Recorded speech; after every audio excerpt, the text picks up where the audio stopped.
Time to throw a third party. Hello, my baby. Hello, my honey. Hello, my ragtime gal. Suddenly you kissed my wife. Baby, my heart's on fire. In this review, we look at a figure made by third-party manufacturer Fans Toys. This is from a set of figures called the Iron Dibots. See? And this one is number 3, Sever. These Iron Dibots are blatant copies of the Hasbro Transformers Dinobots. But since the Dinobots were perpetuated copies from the Takara Diaclone toys, who are we to grumble? Besides, as I mentioned in my Tag Challenge video, most third-party manufacturers have proven they can beat the snot out of Hasbro and Takara in terms of quality.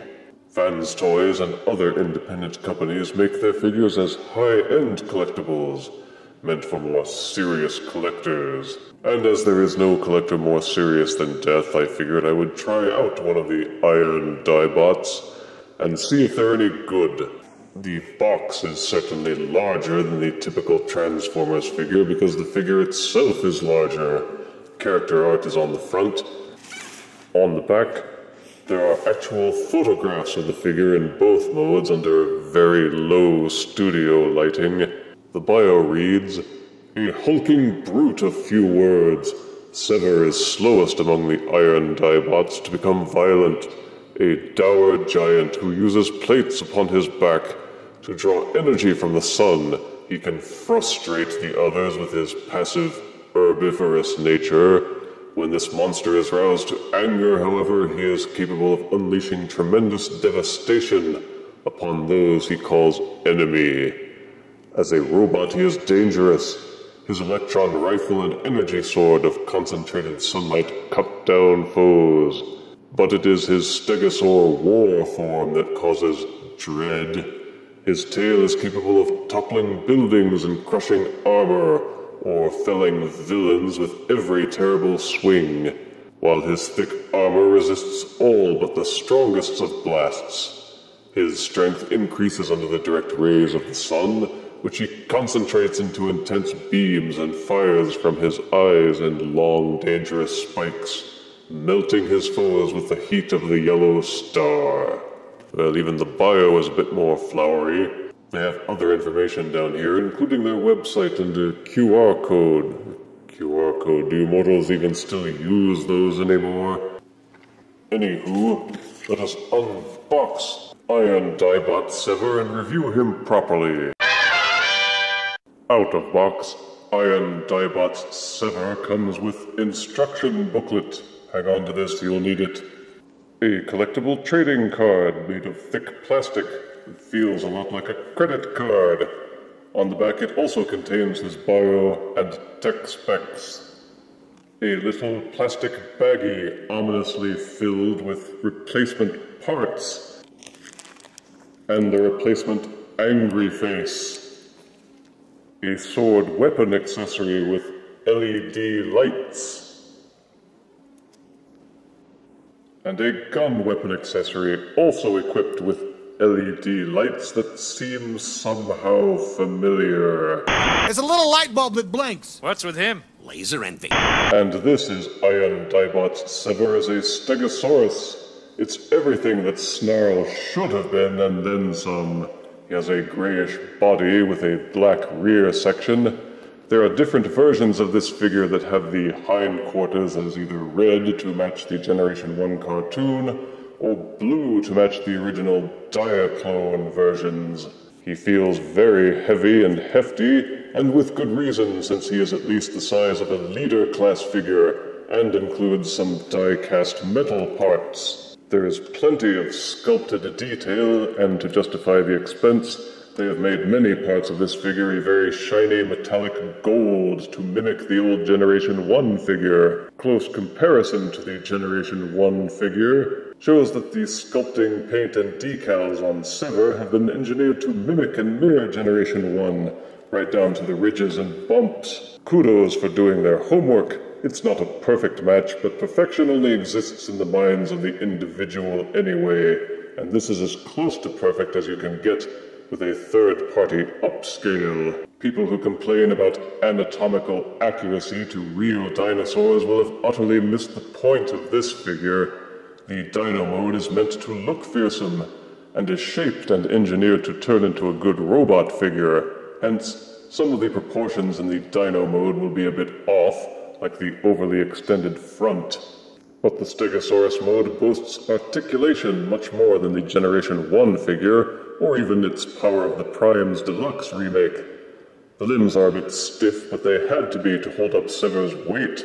Props for making a real dinosaur head that does split in half, but also has opening and closing jaws. The forelegs will rotate 360 degrees on a ball socket and also tilt a little bit in and out. There is an upper foreleg swivel and a ratcheted joint so that you may bend it back and forth to a fairly high degree. The forefoot is made of metal and will rotate backwards and forwards over 45 degrees. They will also tilt in and outwards so that you may splay him outwards on his legs properly. The rear legs are not quite as dynamic. There is a very heavily ratcheted joint and the rear legs will rotate backwards and forwards 360 degrees. You may also tilt the thighs in and outward on a swivel joint. But the knee joint of the rear legs will only rotate about 20 to 30 degrees, but they did engineer the foot to swivel forward on this little hinge, and it will also tilt in and outward to support wide stances. But it's the tail of the Stegosaurus that is light years beyond Generation 1. The Generation 1 tail was immobile, but Sever's tail will tilt slightly up and down on this hinge. It will also tilt left and right on one hinge and has a secondary hinge that will also tilt in and out. There is a hinge on the neck that will allow the head to tilt back and forth, and you can also raise this hinge so that he can look upwards a little bit instead of just staring at the ground. So all told, for the dinosaur mode, you can get an excellent range of motion and support some decent poses, whereas Generation 1 Snarl could not do such. I still wish that the tail could have been longer so as to be an effective weapon. Alas, there is no weapon storage in Alt mode. Everything feels solid and tight. Some parts feel a little too tight, but not to the point where you think they might break if you try to articulate them. The only drawbacks might be that it'll be hard to find shelf space for something this big, and just as difficult trying to explain what it is to smart aleck house guests who might see it. But it is definitely proof that people who are actually trying can make a really great version of Snarl if they want to. Sever's transformation is complicated but not burdensome. It's best to start with the front body. Rotate the legs backwards and out of the way a bit. Split apart the head. Hook your thumbs underneath this little gap beneath the front of the body and pry apart the two dinosaur halves. It's easiest to separate the two halves so that there will not be as much friction when unhinging this joint from its tab. Unhook and pull it forwards. If you had a Generation 1 Snarl, you might be used to rotating these legs forward. However, they do not rotate, they hinge outwards to the point where they are inside out. There is a small set of sliding joints here at the upper thigh. Push the legs together so that his thigh gap is less prominent. Unhook the back half of the leg and tilt it backwards. Rotate out the head so that it has clearance. Rotate the head assembly so that it's tucked slightly inside the leg. Then tilt the head until it nestles into this little cubby hole and fits in snugly. Hinge the dinosaur leg so that it's tilting up like this. Then rotate the upper foreleg joint until the leg is inverted. Ratchet the leg backwards a couple of clicks. You must continue rotating this hinged ball socket section until the circular section of the foreleg is tucked up flush against this little gap. Then ratchet the foreleg joints so that it is lying curled over the head section. Once that has been done, everything should be tucked up nicely enough so that this section will rotate and fit inside the leg. You will know that you have done it right if this section of the foreleg is tucked inside this plastic groove. When rotating the head sections, it's best to rotate it backwards and thread it through this gap by tilting it thusly, bending this section forwards so that it has clearance to go up and underneath. Tilt the head section this direction so that it won't get in the way, and leave it tilted upwards while rotating the head section back to lie it into this curved section. Complete rotating this joint until everything is lying straight and flush. With both legs transformed thusly, you may now rotate the legs until they are inverted, rotate the waist until the robot cod piece is facing outwards again towards these ridges. Rotate the dinosaur legs forwards. There is a set of tabs at the front of these rear legs. Rotate outwards a couple of clicks to give you some clearance. These little panels will now rotate. Push them loose and rotate them backwards so that they are lying against the lower portion of the dinosaur foreleg instead of the upper portion. There is a small flip-out panel at the back of the dinosaur leg. Pop it open. The robot hand is tucked inside. Rotate it outwards and rotate the dinosaur hind foot so that it is lying flush against the back of what is now the robot arm. Close the little panel up again, then close the panels back so that the forearm is enclosed. You may then rotate this joint so that the elbow is facing forwards. Ooh, help, I'm a conehead. But not for long. Rotate the tail downwards. The entire rear half of the dinosaur will split open. Rotate the panels outward on these hinges. This will give you enough clearance to tilt the tail section downwards. There are two very sturdy hinges that are hard to see because the plastic is black. Put those hinge downwards.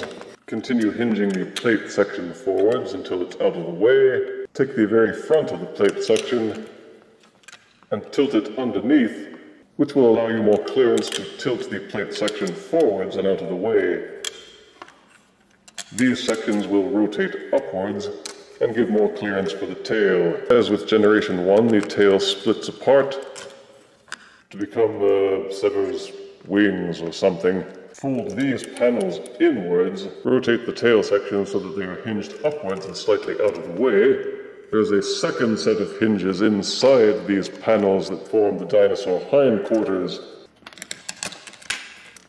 Rotate and fold them inwards on themselves, and then tuck them inside the robot body. They will form a rather solid back for the robot. Open up this panel at the front of the dinosaur, and rotate out the robot head. Reclose the panel. It is then safe to rotate the tail sections back downwards until they are lying flush against the back. Then rotate the stegosaur plate section until it is lying across the tail. Tilt and tuck down the front plates, and they will hook forward across the tail and form a sort of protective carapace. Another step to complete the transformation is to rotate out these panels from the base of the foot. This one has a secondary set of panels that you must rotate out. Lie this one flat, and then close the other one on top of it to form a bridge that will stabilize the foot. In robot mode, the figure is indeed a love letter to the Generation 1 figure on which he was based, but with modern toy technology.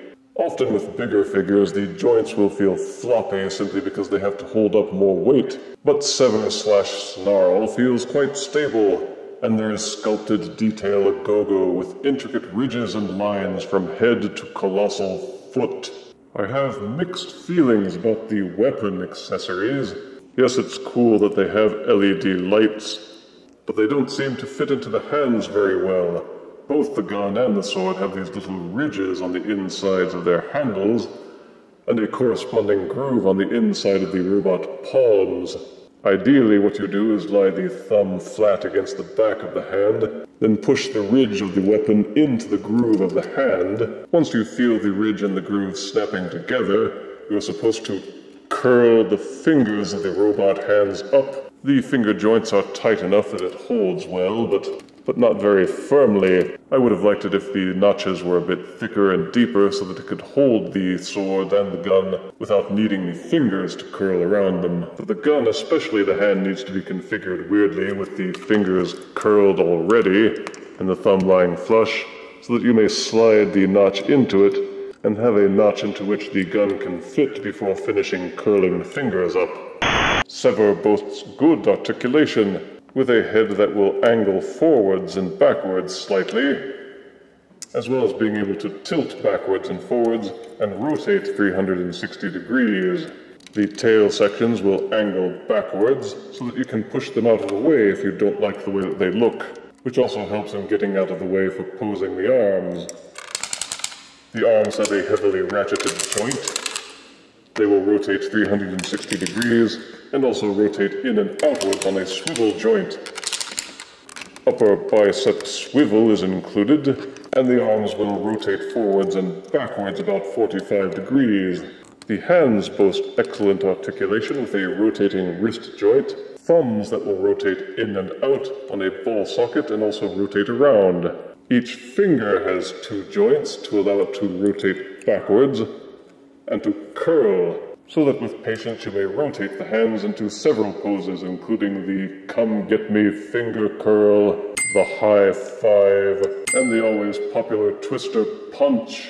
Full 360 degree waist rotation is included on a heavily ratcheted joint. The robot pelvis has several lift-up flaps to give clearance to these hinged joints. The leg joints are rather stiff, but you can rotate the leg forwards and backwards to a fairly high degree. You may also swivel it in and out. This joint is only by friction, but the friction feels very tight, and you can often get it to hold the pose even without the ratchets. Squeaky, squeaky. Upper thigh rotation is included, and the knee joint will rotate backwards about 45 degrees. There don't seem to be any feet, but this paneled section at the bottom of the foot will tilt in and outward to support wide stances. Take the replacement head and hook it over that little rod, and replace it that way. The extra clearance for the peg will push into this hole and hold it in place. And you can have your Dinobot Sever looking properly constipated. So you can get an excellent range of motion out of your Dinobot Sever, but some of the joints are very tight, so be careful. Don't scratch that precious, precious gold. Here is Fans Toys Iron Dibots Sever next to Generation 1 Snarl. Here is Iron Dibots Sever next to Movie Age of Extinction Deluxe Snarl. Here is Iron Dibots Sever next to Power of the Primes Deluxe Dinobot Snarl. And here is Iron Dibots Sever next to a frothy glass of rooted beer.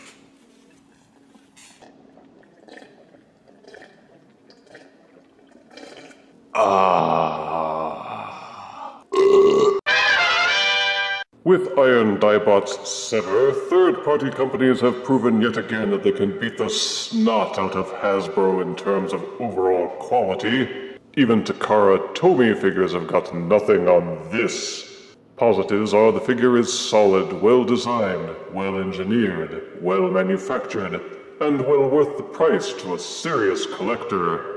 Handy storage compartment for the spare parts. There is strong articulation, light-up weapons, changeable face, and the transformation, while more intricate, does not feel overly burdensome. Negatives are the weapons won't hold well in the hands, it doesn't come with any batteries, the Stegosaurus mode is mostly inflexible, and some of the joints feel worrisomely stiff. Even so, Iron Dibots Sever earns 9 out of 10 deaths. He makes for quite a severance package. If you refuse me, honey, you lose me. Then you'll be left alone, oh baby. Tell them all, and tell me I'm your own.